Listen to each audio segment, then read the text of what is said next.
Break के बाद एक बार फिर से आपका इस्तकबाल करते हैं। बीजेपी उम्मीदवार नंदीग्राम से शुभेंदु अधिकारी ने पर्चे नामजदगी दाखिल करने से कबल नंदीग्राम में जानकीनाथ मंदिर में मुनक्किद हवन में शिरकत की। इस मौके पर उन्होंने आवाम से भी मुलाकात की।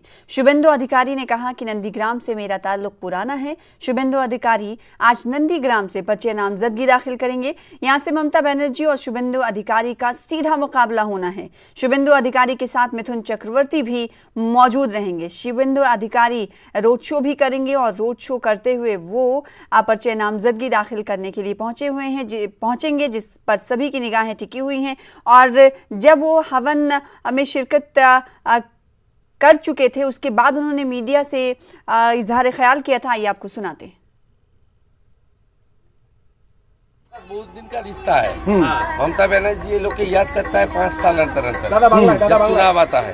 भरोसा है ममता को हरा देंगे। जरूर ये लोग क्या हराएगा। और मैं भी नंदीग्राम का वोटर के नाते नॉमिनेशन कर रहा हूँ। मैं नंदीग्राम का वोटर के नाते ही नॉमिनेशन कर रहा हूँ। मेरा नाम नंदीग्राम के मैं उठा लिया।